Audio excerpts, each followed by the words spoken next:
Après ses premières productions réalisées entre Brazzaville et Pointe-Noire, respectivement, capitale politique et économique de la République du Congo, Parole d'expert, votre émission, le rendez-vous des intangibles du numérique, dépose ses valises à Bruxelles en Belgique, la capitale de l'Europe. Ici, nous sommes allés à la rencontre des acteurs de l'écosystème numérique européen avec lesquels nous nous sommes entretenus sur une série de questions liées au numérique. Bienvenue dans Parole d'expert.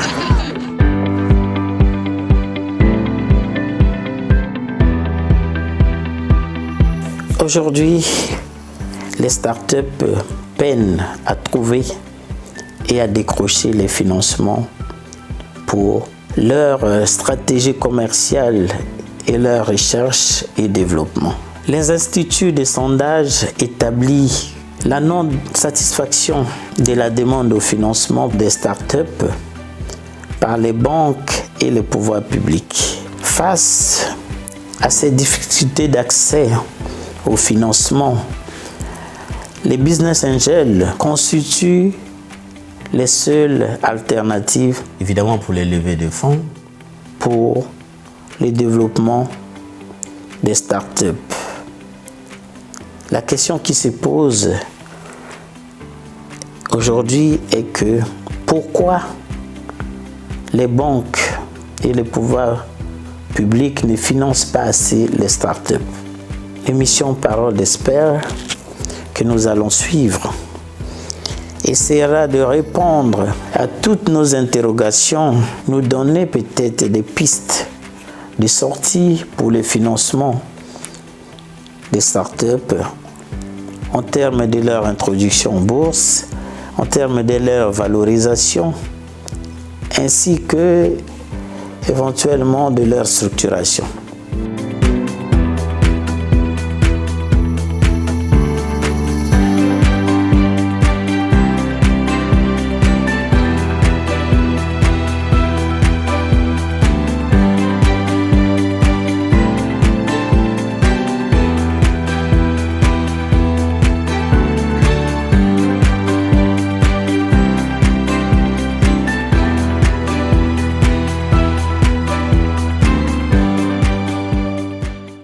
Bonjour mesdames, bonjour messieurs, merci de suivre Parole d'expert dans le cadre de sa saison 2. Lors de la création d'une start-up, le financement s'impose comme une problématique majeure. Réussir à mobiliser des fonds plus ou moins importants est nécessaire selon la nature du projet à mettre en œuvre. Plusieurs projets de start-up se terminent sur le papier, faute de financement, et d'autres connaissent des fortunes diverses à défaut d'avoir mobilisé assez de ressources nécessaires pour lancer et pérenniser l'activité visée en rendant la croissance rapidement viable. Dans ce nouveau numéro de Parole d'expert, nous allons décrypter la sempiternelle question du financement des start-up. Comment une start-up se finance-t-elle? Quelles sont les étapes et les difficultés auxquelles font face les entrepreneurs? Seed money, série A, série B ou C, quelles sont les différences? Telles sont, mesdames et messieurs, les questions au cœur de cet entretien que nous allons avoir avec George Klinke. Il est expert en financement, en développement des incubateurs et en inclusion financière, entrepreneur, président fondateur de Freemium Play à Paris en France. Bonjour monsieur George. Bonjour. Merci d'avoir accepté notre invitation. Je vous en prie, c'est moi qui vous remercie. De façon très particulière ou en quelques mots, pouvez-vous nous présenter Freemium Play? Alors, Freemium Play, c'est un leader en France et bientôt européen, parce qu'on s'est implanté en Belgique, de la solution de cartes cadeaux dans le domaine du loisir numérique. C'est-à-dire qu'en gros, on distribue des cartes à destination d'usage uniquement dédiées au loisir numérique. Alors, vous connaissez tous le loisir numérique. Ça peut être aussi bien, par exemple, dans le domaine du streaming audio avec Deezer, Spotify, le streaming vidéo avec OCS. Et on travaille aussi avec dans le domaine de la presse, donc avec Le Monde, par exemple. Donc voilà. Donc tous les domaines du loisir qui existent de manière générale a son pendant d'un point de vue numérique. Et quel est le lien entre Freemium et tout ce qu'on sait sur les startups? Alors, Freemium Play, effectivement, c'est une société que j'ai co-créée avec un de mes associés, donc qui s'appelle Nicolas Yvelin. On a effectivement eu l'occasion de suivre l'évolution d'entre la création, parce qu'en fait, on a démarré donc à l'idée, et par la suite, on a dû chercher effectivement à trouver des fonds pour nous développer. Aujourd'hui, nous abordons une problématique fondamentale pour les entreprises de l'écosystème numérique, c'est la question du financement des startups. Mais avant tout, pouvez-vous nous dire qu'est-ce qu'une startup et quel est son lien direct avec le financement ?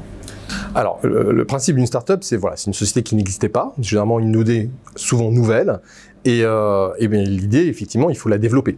Et pour la développer, souvent, il est nécessaire d'avoir des fonds, et pour pouvoir effectivement à la fois développer l'idée, mais aussi la société, parce que la société, effectivement, elle a plusieurs niveaux de développement, c'est-à-dire en gros ce qu'on appelle la scalabilité, si on veut se développer à l'international, et donc forcément, tous ces développements effectivement au sein d'une société nécessitent de facto des financements.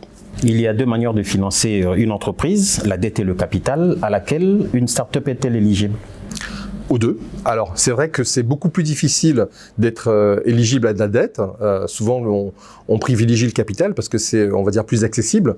Néanmoins, il y a une possibilité d'avoir de la dette, déjà ce qu'on appelle, effectivement, d'un point de vue comptable, ce qu'on appelle les comptes courants d'associés. C'est-à-dire qu'en gros, si on a un peu de patrimoine ou des amis, on peut leur demander effectivement de faire des prêts, ce qu'on appelle des prêts d'honneur. Nous en parlerons. Voilà. Donc, il y a plusieurs méthodes, effectivement. Et puis après, il y a aussi donc cette possibilité de financer ce qu'on appelle le haut de bilan, donc tout ce qui est capitalistique. Généralement, une start-up est dépendante des capitaux privés, fonds de capital risque ou business angel. Les banquiers n'étant pas prêts à prêter de fonds à la start-up pour cause certainement de fiabilité et peut-être pour des capacités non expertisées de remboursement, quel serait alors le choix à faire lorsqu'on veut démarrer ? Alors, vers qui doit-on s'adresser ? C'est une bonne question. Parce qu'on ne peut pas prendre à la banque. Alors, qu'on ne peut pas prendre à la banque. La banque ne peut pas aussi donner. C'est vrai. En fait, la banque a toujours besoin de contrepartie. Et effectivement, quand un projet n'existe pas, ou on est juste à la genèse, c'est difficile effectivement pour la banque de trouver des contreparties en fait. Et alors, effectivement, si vous avez par exemple une maison, vous pouvez toujours hypothéquer la maison pour mettre la maison en garantie pour financer votre projet. C'est toujours quelque chose qui est possible si vous voulez attaquer effectivement le financement bancaire. Après, l'idéal, moi, je dis toujours effectivement, lorsqu'on crée un projet, vous connaissez le dicton, si on veut aller vite, il faut aller seul. Si on veut aller loin, il faut aller en groupe. Effectivement, l'erreur, on va dire, qui est très souvent commise par des personnes lorsqu'ils lancent le projet, c'est qu'ils sont souvent seuls. Moi, je dis toujours, effectivement, c'est mieux de s'associer.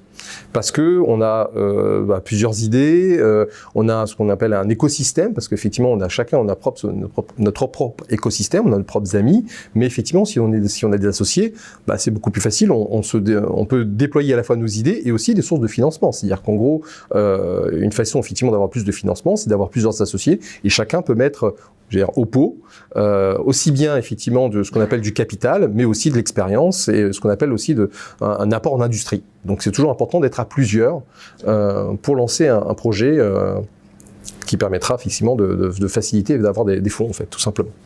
On parle de la mobilisation des fonds au niveau de la famille, au niveau des amis. Est-ce vraiment le premier pas à faire ou bien on peut directement se concentrer sur les fonds d'investissement ou bien en faisant des levées de fonds ? Alors, tout dépend effectivement de ce qu'on appelle du degré de maturité de votre projet. C'est-à-dire qu'en gros, si vous êtes à la genèse, vous n'avez pas encore de chiffre d'affaires, donc effectivement l'usage c'est d'abord de démarrer avec des fonds, comme je vous dis, donc les fonds personnels ou les fonds de ses associés. En deuxième rang, effectivement, il y a ce qu'on appelle les 3 F, que vous venez d'évoquer à l'instant, c'est-à-dire les Friends, Families and Fools, c'est-à-dire qu'en gros le cercle proche des personnes qui croient à votre projet. C'est-à-dire qu'en gros ils ont vu effectivement votre croissance personnelle, votre développement, et donc du coup s'ils veulent abonder effectivement sur ce projet, généralement ils peuvent investir soit effectivement en dette, soit aussi en capital, et c'est la première source de financement. Et généralement effectivement lorsqu'on voit l'évolution des investissements des sociétés, c'est l'usage de commencer par les 3 F que je viens de susnommer, et après effectivement d'attaquer des fonds d'investissement lorsque effectivement vous avez commencé déjà à avoir le chiffre d'affaires beaucoup plus de chiffre d'affaires. D'après votre exemple, lorsqu'on mobilise les fonds à partir des 3 F, est-ce qu'on arrive à mobiliser des ressources assez importantes pour lancer un projet ? Oui, alors en fait il faut bien comprendre que le financement correspond à des étapes de l'entreprise. C'est-à-dire qu'en gros quand vous êtes au tout début, vous êtes donc à la genèse, donc là généralement c'est l'argent qui vient des associés. Vous voulez aller un petit peu plus loin donc pour créer le produit que vous souhaitez lancer par exemple. Donc là vous pouvez faire effectivement à ce qu'on appelle des financements donc 3F ou des acteurs qui sont spécialisés dans le pré-seed, donc pour valider ce qu'on appelle le proof of concept du projet. Si vous voulez effectivement effectivement, si vous voulez de commercialiser ce projet, effectivement, vous avez besoin de financement en seed. Et voilà. En fait, chaque étape de l'évolution d'une entreprise correspond effectivement, ça s'appelle un segment de financeurs, en fait. La question de la valorisation est souvent au cœur de la relation entre entrepreneurs et investisseurs lorsqu'on parle de start-up beaucoup plus. À quel moment parle-t-on de valorisation et peut-il y avoir de financement sans valorisation? Alors, je vais commencer par répondre à la deuxième question. En fait, lorsqu'on parle de financement, on parle d'acheter des titres de société, très souvent. Donc, la meilleure façon, effectivement, de conclure un deal, donc de faire entrer un investisseur, il faut une chose qui est très simple, qui est très commune, c'est la chose et le prix. C'est-à-dire qu'en gros, effectivement, lorsque vous parlez de votre projet, les gens vont être très intéressés. Très bien, mais c'est pas suffisant. Ce qui est important, effectivement, c'est de savoir quel est le prix.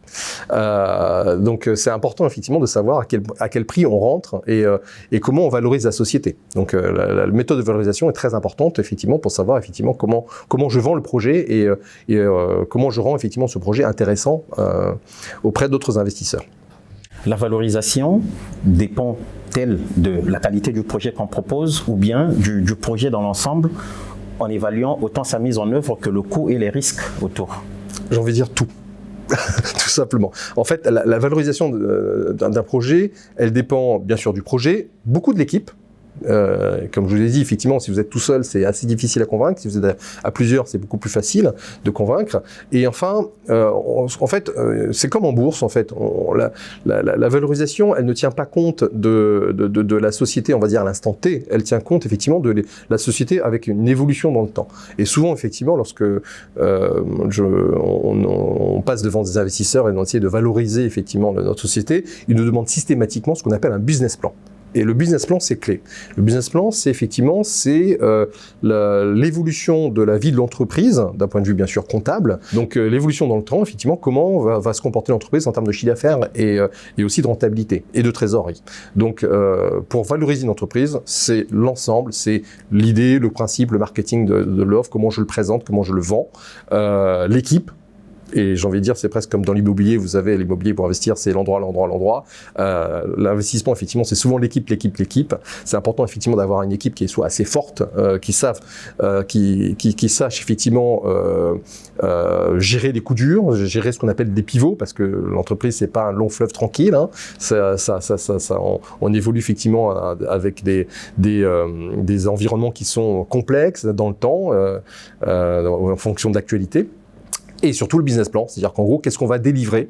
Comme je vous ai dit tout à l'heure, effectivement, l'investissement, c'est la chose et le prix. Et donc le prix, c'est effectivement un investisseur, ce qu'il faut savoir, c'est lorsqu'il rentre dans une entreprise, il a vocation à sortir. Donc quelle est la promesse qu'on lui donne qui mette les moyens pour qu'il puisse effectivement lui dire voilà, je vais investir 100, l'idéal c'est que je vais essayer d'avoir 200, 300 ou avoir beaucoup plus. Et donc cette promesse-là, elle dépend beaucoup du business plan et surtout de l'équipe, à nouveau, qui va gérer au mieux effectivement ce business plan. Dans l'écosystème des startups, il y a beaucoup d'anglicismes. Qu'est-ce qu'on entend par Venture Capital ou bien Venture Capital Method, pardon, ou par First Chicago? Quelles sont les limites entre les deux et peut-être les différences? Effectivement, c'est beaucoup de jargon. Je vais essayer de synthétiser parce que c'est quand même assez technique. Alors, le principe comme je vous ai dit, effectivement, lorsqu'un investisseur souhaite rentrer dans l'entreprise, on a besoin de savoir la chose et le prix. Et donc, le prix, c'est quoi? C'est la valorisation de l'entreprise. Comment on valorise une entreprise? Alors, j'ai envie de dire, d'une manière générale, et pas seulement sur une start-up, il y a 4 principales méthodes pour valoriser une entreprise. Donc, ce qu'on appelle donc la valorisation, la valeur nette comptable. Mais souvent les startups elles viennent de se créer, donc elles ont juste du capital, donc ça ne se prête pas. L'autre méthode, c'est ce qu'on appelle les comparables transactionnels. Donc je suis dans un secteur d'activité très précis, je vais voir quelles ont été les transactions passées qui correspondent effectivement au secteur d'activité. Oui. Mais souvent, c'est des comparables transactionnels qui se comparent par rapport à un chiffre d'affaires à l'instant T. Et souvent, ces startups ont très peu de chiffre d'affaires. Donc, ces deux méthodes ne se prêtent pas. L'autre méthode aussi, ce qu'on appelle les comparables boursiers, pareil, ça ne se prête pas. Et donc, il reste la dernière méthode, ce qu'on appelle la méthode DCF, donc la méthode Discounted Cash Flow. C'est-à-dire qu'en gros, une startup, souvent, elle a pas de chiffre d'affaires, elle a une promesse. une promesse, c'est son business plan, sa capacité à générer des flux futurs au travers de son business plan. On valorise effectivement une société avec cette dernière méthode, donc la méthode DCF, donc Discounted Cash Flow, et donc on estime effectivement quels vont être les flux futurs qui permettront effectivement de valoriser l'entreprise. Alors les deux méthodes que vous avez citées, effectivement, c'est un mélange de Discounted Cash Flow et ce qu'on appelle un multiple debit, donc qui est aussi une méthode de valorisation d'entreprise. J'aime souvent quand ça tape sur l'expérience. Lorsqu'on parle de ces deux concepts, de ces anglicismes, je voudrais que vous nous donniez des exemples en ce qui concerne votre entreprise. Sur laquelle des deux êtes-vous basé ? Sur la valorisation, vous voulez dire Oui, sur la valorisation notamment en termes de mobilisation de ressources. La valorisation, effectivement, c'est un exercice qui est très difficile. Alors, je vais prendre l'exemple de Freemium Play. On a un gros avantage, c'est qu'on travaille dans le domaine des cartes cadeaux. On a ce qu'on appelle un BFR négatif. C'est-à-dire qu'en gros, souvent, les gens achètent des cartes et l'utilisent au bout de 2 mois, 3 mois, 6 mois, 9 mois. Donc, du coup, c'est vrai qu'on a eu un avantage. Et avec Nicolas, lorsqu'on a créé la société, le fait d'avoir un BFR négatif, c'est qu'on n'a pas forcément besoin de cash donc, pour nous développer. Donc, pas forcément adapté par rapport à mon entreprise, ces méthodes-là. D'accord. Dans cette nouvelle industrie, les praticiens parlent souvent de seed money dans le financement des startups. Qu'est-ce que cela veut dire? Comment se caractérise-t-il? Le seed money, est-ce que c'est une méthode d'investissement sécurisée ou bien il comporte quand même beaucoup de risques? Alors, tout dépend d'où est-ce qu'on se situe. Effectivement, si on est côté investisseur, effectivement, le seed money... Ça s'apprécie des deux côtés? Oui, ça s'apprécie des deux côtés. Effectivement, si je reçois d'argent, le risque, il n'est pas chez moi. Il est sur l'investisseur. C'est celui qui donne l'argent, effectivement, qui prend des risques. Donc, seed money, par définition, effectivement, c'est on a créé le produit, mais on veut le lancer. Et donc, lorsqu'on veut le lancer, on n'a pas forcément ce qu'on appelle, je suis désolé, c'est encore un anglicisme, un produit de market fit. C'est qu'on a développé un produit, mais on ne sait pas si ce produit correspond au marché. Donc, voilà. Et donc, du coup, pour lancer ce produit sur le marché, on a besoin de financement, peut-être pour recruter des commerciaux, faire du marketing, etc. Donc, par définition, tout investissement en capital ou même en dette, et par définition, effectivement, comporte des risques. Si vous investissez en bourse, effectivement, là en ce moment, vous pouvez voir effectivement que la bourse est un peu chahutée. Donc, les investissements en bourse comportent des risques, et bien sûr, les investissements en seed capital, c'est aussi un investissement risqué par définition. Mais on peut rassurer l'investisseur grâce effectivement à la façon dont on présente notre projet, grâce à notre business plan et aussi à l'équipe qu'on présente en face. Quels sont les 3 grands cycles de financement d'une start-up? La première étape, c'est créer le produit. Donc là, effectivement, on a parlé généralement, c'est les actionnaires et les 3F qui participent à la création du produit. Ensuite, il y a le lancement du produit dans le marché. Donc là, effectivement, on rentre dans ce qu'on appelle le seed capital. Et après, une fois qu'on a vu qu'on a trouvé ce qu'on appelle le produit market fit, on a trouvé le produit et le marché, donc ça match, donc il y a une correspondance entre les deux. L'idée, effectivement, c'est de rendre beaucoup plus disponible notre produit à l'ensemble du marché. Donc ça suppose, par exemple, pourquoi pas faire de l'international, développer dans d'autres villes, peut-être d'autres lignes de produits. Et effectivement, là, donc on est en ce qu'on appelle en série A, B, C, etc. On voudrait bien que vous nous donniez quelques exemples qui pourraient justifier justement ce que vous dites, afin que ceux qui nous suivent essaient de bien comprendre. Nous sommes dans un pays où les startups prennent de la place. Y a-t-il possibilité d'avoir un exemple clé pour essayer d'orienter leur stratégie? L'idée, déjà, comme je dis, c'est de bien s'entourer. Donc, avec ce qu'on appelle un écosystème, donc de partenaires, des associés, de la famille, et après, bien sûr, de trouver des financeurs. Alors, pour trouver des financeurs, donc des personnes qui abondent, qui financent votre projet, qui investissent dans votre société, donc vous pouvez utiliser votre réseau. Vous pouvez aussi utiliser des spécialistes, donc il y a ce qu'on appelle des banquiers d'affaires, donc des intermédiaires dont c'est le métier, qui prennent généralement un pourcentage des fonds levés et qui accompagnent effectivement les entrepreneurs dans leur recherche effectivement de financement. Parce que ce qui est important à noter, c'est que lorsque vous créez une entreprise, vous devez gérer, c'est vrai que c'est difficile, vous devrez gérer ce qu'on appelle le bas de bilan, donc c'est-à-dire en gros l'exploitation, trouver des clients, des fournisseurs, recruter des collaborateurs, et aussi le haut de bilan, ce qu'on parlait effectivement, donc le sujet d'aujourd'hui, c'est-à-dire le financement. Oui. Et c'est vrai que gérer les deux les deux qui n'ont pas forcément la même vie. Ce qu'on appelle des opérations de bilan, le financement, c'est pas quelque chose qu'on fait tous les jours, alors que vendre, vendre, normalement, on est censé faire ça tous les jours, toutes les heures, toutes les minutes. Et donc, c'est pour ça que c'est pas forcément facile et souvent, on se fait accompagner. Donc, il y a des sociétés qui sont chargées. Donc, ça peut être les banques. Les banques, elles ont souvent un département de transactions. Ils ont aussi un réseau d'entrepreneurs. On peut aussi faire appel, donc, pour trouver des financements. Il y a aussi d'autres possibilités. C'est, par exemple, il y a des sites internet. On parle beaucoup de crowdfunding. Donc, il y a des solutions qui permettent de trouver des investisseurs. Et là, il y a des plateformes de crowdfunding. Je vais pas les citer parce que je vais pas faire de la publicité ici. Mais il y en a beaucoup. Donc, il suffit juste de regarder, effectivement, sur Internet, des sociétés de crowdfunding, de crowdlending aussi. Donc, on peut aussi passer, effectivement, par ces sources de financement pour développer son entreprise. Donc, en gros, c'est soit le faire soi-même, soit le faire par des tiers. Les tiers pouvant être des plateformes de crowdlending, ou effectivement des tiers beaucoup plus professionnels, institutionnalisés, donc que peuvent être des banques ou ce qu'on appelle des banquiers d'affaires, des intermédiaires qui se chargent effectivement de faire ce qu'on appelle la relation entre des investisseurs qui cherchent des sources de financement à plus fort rendement et des entrepreneurs qui, eux, ont besoin de cash, de financement pour développer leur société. On ne saurait parler de financement de start-up sans évoquer les private equity. De quoi s'agit-il? Est-ce simplement un concept ou bien une méthode de financement qui, à la fin, apporte quand même des bons résultats pour une start-up? Alors, le private equity, c'est très large. Effectivement, ça s'adresse à tout ce qui est ce qu'on appelle le marché non coté. Donc, vous avez le marché coté donc, en bourse, donc, où là, vous pouvez acheter des actions de quelques sociétés que ce soit, Orange, Tesla, peu importe. Et après, il y a le reste, donc ce qu'on appelle le private equity.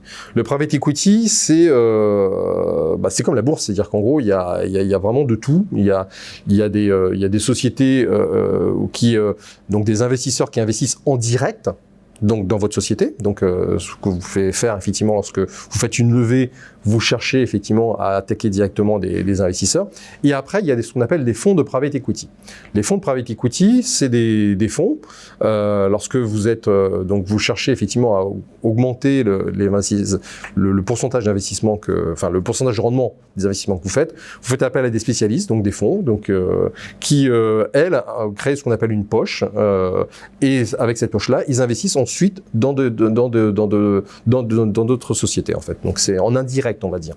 Donc voilà. Donc le private equity c'est comme ça. Effectivement, l'investissement dans les startups c'est beaucoup plus petit. Et dans effectivement les fonds de private equity, il y a de tout. Il y a ce qu'on appelle des fonds LBO, des fonds. Enfin, c'est très très très large en fait. Le sous-financement ou le surfinancement peut-il être un problème pour une startup? Sinon, comment doit-on évaluer le montant exact dont on a besoin pour financer son projet? Alors oui, déjà pour répondre à votre question, être sous-financé, c'est dangereux parce que on peut avoir un problème de trésorerie.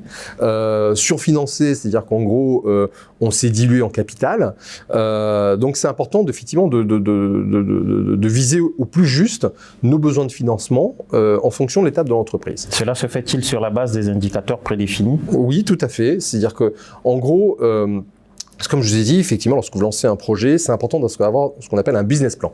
C'est-à-dire, en gros, une prévision sur le moyen long terme de à la fois votre chiffre d'affaires, vos coûts et surtout de votre trésorerie. Donc, c'est important de piloter la trésorerie pour savoir effectivement si vous êtes ce qu'on appelle en cash burning. C'est-à-dire qu'en gros, si vous perdez de l'argent tous les mois, c'est-à-dire combien de temps vous pourrez tenir en fait. Moins vous avez besoin de l'argent de l'extérieur, vous pourriez être par exemple en surfinancement. Et si au contraire vous avez que 3 mois pour tenir, vous avez besoin de financement, donc vous êtes sous-financé. Alors, ce qui est important aussi à noter, c'est que ce que je viens de dire, ça dépend bien sûr du business plan et aussi de son business model. C'est-à-dire qu'en gros, si vous êtes c'est une entreprise par exemple qui achète des avions, vous avez besoin de beaucoup de financement parce que vous devez les acheter et ça coûte très cher. Et par contre, les clients, vous les payez avec du retard. Donc, c'est-à-dire qu'en gros, vous avez généré ce qu'on appelle un besoin en fonds de roulement, donc un BFR. Et donc, en gros, votre financement dépend bien sûr de votre BFR, donc ce que vous faites. Comme je dis, pour Freemium Play, on a l'avantage, c'est qu'on vend maintenant et on décaisse dans un an, quasiment. Donc du coup, on est en BFR négatif, donc comme la grande distribution aussi. Donc tout dépend de votre BFR, de votre business plan et bien sûr aussi de l'équipe.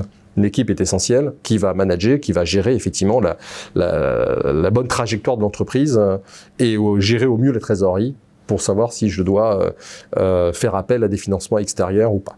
Selon une étude de 2020 de Startup Genome, 11 entreprises en démarrage sur 12 échouent. Cela revient à dire que 90% des startups finissent par fermer boutique sans atteindre leurs objectifs commerciaux.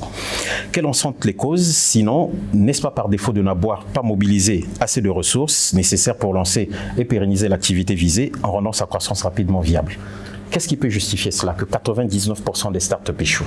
Il y a plusieurs raisons, effectivement, d'expliquer pourquoi une startup ne réussit pas à adresser son marché. Ça peut être le produit qui n'est pas forcément bon. Ça peut être l'adéquation entre le produit et le marché, qui ne cadre pas. Qui ne cadre pas, ça ne ressemble pas. Ça peut être aussi l'association. Souvent, si on a des associés, on s'entend pas forcément sur la vision. Après, effectivement, ça peut être la partie financement. C'est-à-dire qu'en gros, on peut avoir juste 3 mois de trésorerie c'est pas forcément assez. Et puis, au bout des 3 mois, on n'arrive plus à financer l'entreprise. Donc, c'est assez difficile, à vous dire effectivement quelle est la raison. Il n'y a pas une seule raison, il y a forcément plusieurs raisons. J'ai par exemple un ami qui s'est lancé dans le domaine du tourisme spécialisé sur le monde de la Chine. Il s'est lancé en mars 2020. Donc, en période Covid. Voilà, et il y a eu le Covid. Donc, c'est-à-dire, il avait un très bon produit, mais voilà, il y a ce qu'on appelle un dicton qui dit timing is everything. Voilà, il s'est lancé, il a peut-être bon produit, mais il s'est lancé au mauvais moment. C'est pas de sa faute. Donc, des fois, ça peut être la faute de l'entrepreneur, ça peut être la faute du produit qu'on a lancé qui est pas, et ça peut être l'écosystème dans lequel on est. Voilà, donc il y a plusieurs phénomènes. Et in fine, effectivement, on peut dire que c'est à cause du financement, mais souvent, si on a un bon produit au bon moment et si on a ce qu'on appelle le produit market fit, on a un produit qui marche bien vis-à-vis de sa communauté, de ses clients, généralement, ça c'est suffisant, on va dire, pour trouver des financements. Le financement, c'est plutôt une cause. Le manque de financement, c'est souvent une cause d'un problème qui est beaucoup plus amont par rapport à l'entreprise qu'on a créée. Dernière question de cette émission, Georges. Quel conseil donneriez-vous aux praticiens et entrepreneurs qui rencontrent des difficultés pour mobiliser des fonds, tenant compte de votre expérience, naturellement? Par définition, les difficultés, elles sont là. Donc, comme je vous ai dit, si on veut aller vite, il faut être tout seul. Si on veut aller loin, il faut être à plusieurs. En fait, la difficulté de l'entrepreneuriat, c'est qu'il faut aller vite à plusieurs. Donc c'est difficile effectivement d'avoir le rythme parce que c'est épuisant. Donc c'est faire un marathon tout en courant à moins de 10 secondes pour le 100 mètres. Donc par définition effectivement il faut s'adapter à la diversité. C'est le principe de l'entrepreneuriat. Sinon ça veut dire qu'en gros on n'est pas forcément on n'a pas forcément cette affinité là. Donc j'ai envie de dire il faut y aller. Moi, je suis un entrepreneur dans l'âme, j'adore ça, j'adore entreprendre. Je suis à ma 3e, 4e société et voilà, j'adore ça. Donc, les autres ont marché, je les ai juste vendus. Donc, quand ils étaient arrivés, ce qu'on appelle au sommet de leur croissance, à leur maturité. Et donc, voilà. Donc, il faut y aller. Effectivement, dans la vie d'une entreprise, c'est pas un long fleuve tranquille. Il faut ce qu'on appelle, dans le jargon des startups, souvent dire, il faut pivoter. C'est-à-dire qu'en gros, si on n'a pas trouvé notre marché, c'est pas grave. Il faut juste changer soit le produit, soit changer le type de personne à qui on vend le produit. Mais voilà, il faut continuer, persévérer. J'ai envie de dire, c'est ça l'important. C'est persévérer dans l'adversité. C'est comme ça qu'on apprend effectivement à surmonter les difficultés. Et les difficultés, bien sûr, il y en aura. Et c'est ça la beauté de l'entrepreneuriat. Sinon, ce serait trop facile. Georges, merci d'avoir répondu à nos questions. Merci beaucoup, je vous en prie. Mesdames et messieurs, c'est la fin de Parole d'Expert. Merci de nous avoir suivis. Rendez-vous la semaine prochaine pour un autre numéro. Au revoir.